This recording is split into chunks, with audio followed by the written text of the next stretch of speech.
শয়তানকে বর্ণনা করা হয়েছে সে তাড়াহুড়ো করে না, সে আপনাকে পথভ্রষ্ট করতে চায়, কিন্তু সে সময় নিয়ে ধীরে ধীরে করবে।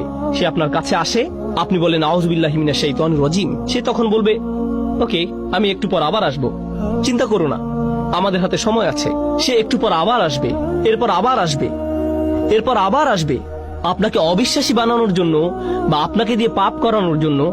সে আপনার উপর প্রতিবার 1% করে কাজ করবে। আর এটা অনুধাবন করা খুবই গুরুত্বপূর্ণ। মনোবিজ্ঞানে তারা একটি বিশেষ বিষয় পরীক্ষা করে দেখে,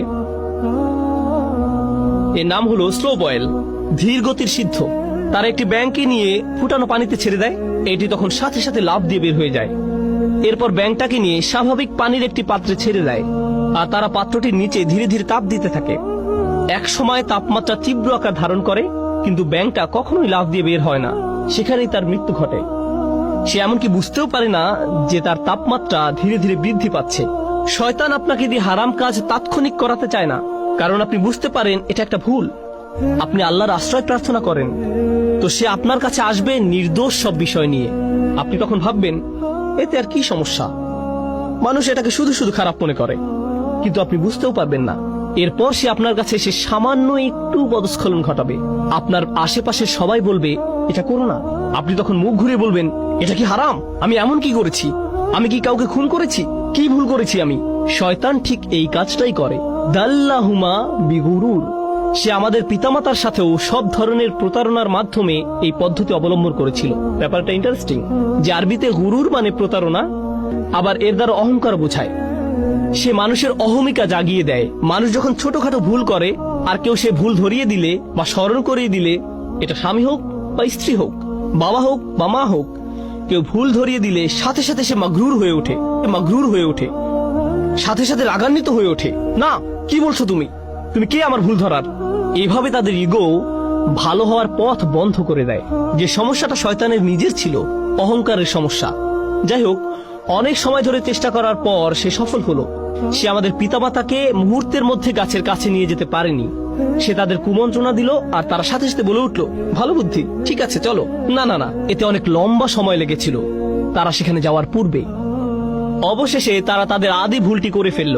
আল্লাহ আযজা জাল্লা বলেন বাদাত লাহুমা সাওআতুহুমা, তাদের উলঙ্গতা, তাদের কদর্যতা প্রকাশিত হয়ে পড়ল। এটা পরস্পরের নিকট প্রকাশিত হয়ে গেল, তাদের জামা কাপড় খুলে গেল। এই কাজের ফলস্বরূপ তাদের কাপড় খুলে গেল। এটি আসলে কোরআনের শক্তিশালী একটি দার্শনিক প্রতীকী শিক্ষা।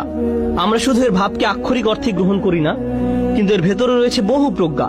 যখন মানব জাতি হারামের পথ অবলম্বন করে, হোক সেটা হারাম খাদ্য, হারাম উপার্জন, হারাম আচরণ, যখন আমরা সিদ্ধান্ত গ্রহণ করি যে আমরা আল্লাহর বিধান অমান্য করব, যখন আল্লাহ বলেন অমুক কাজ থেকে দূরে থাকো, কিন্তু আপনি তার থেকে দূরে থাকেন না, তখন ধীরে ধীরে কিন্তু নিশ্চিত রূপে আপনি আপনার লজ্জাশীলতা হারিয়ে ফেলবেন, আপনি আপনার হায়া শরম হারিয়ে ফেলবেন।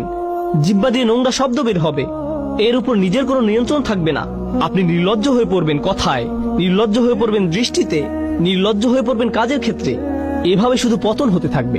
আর এই সবকিছু শুরু হয়েছিল আপাত দৃষ্টিতে এর সাথে সম্পর্কহীন একটি ব্যাপার থেকে, আদম হওয়ার ক্ষেত্রে একটি গাছের ফল খাওয়া থেকে।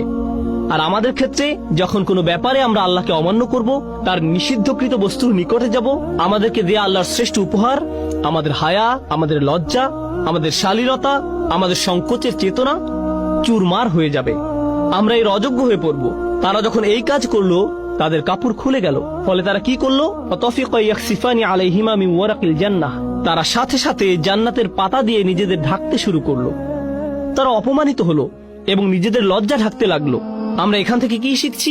পরস্পরের সম্মুখে উলঙ্গ না হওয়াটা আদম সন্তানের প্রকৃতিতেই আছে। পোশাক পরিচ্ছদ পরে থাকা, নিজেদের লজ্জা ঢেকে রাখা, এটা আদম সন্তানের সহজাত প্রকৃতিতে স্থাপন করে দেয়া হয়েছে। এজন্য মানবজাতির সকলে সহজাতভাবে নিজেদের ঢেকে রাখতে পছন্দ করে। বাচ্চা মেয়ে বা বাচ্চা ছেলে সামান্য বুদ্ধি হলেই, 2 বছর বয়স, 3 বছর বয়স বা 4 বছর বয়স, খুবই ছোট, তাদের কোনোভাবেই এখনো বুদ্ধিমান সচেতন প্রাণী বলা যায় না। কিন্তু মা জামা পরানোর সময় বাবা যদি সামনে এসে যায়, তারা লজ্জিত হয়ে পড়ে, তারা কম্বলের নিচে লুকিয়ে পড়ে। আল্লাহ মানব জাতির ভেতরে প্রাকৃতিকভাবেই লজ্জার চেতনা স্থাপন করে দিয়েছেন। কিন্তু তখন কি হয়, যখন শয়তান কুমন্ত্রণার পর কুমন্ত্রণা দিতে থাকে, সে কুৎসিত সবকিছুকে মানুষের নিকট সুন্দর হিসেবে উপস্থাপন করে। শয়তান তাদের কাজগুলোকে তাদের নিকট সুন্দর হিসেবে উপস্থাপন করে। ঈমান থাকলে, বিশ্বাস থাকলে, আল্লাহ যাকে কুৎসিত বলেছেন আমরাও তাকে কুৎসিত মনে করি, আল্লাহ যাকে সুন্দর বলেছেন আমরাও তাকে সুন্দর মনে করি। কিন্তু যদি শয়তানকে আপনার অন্তরে প্রবেশ করতে দেন, যে জিনিসগুলো কুৎসিত মনে হওয়ার কথা ছিল তাই আপনার কাছে সুন্দর মনে হওয়া শুরু করবে।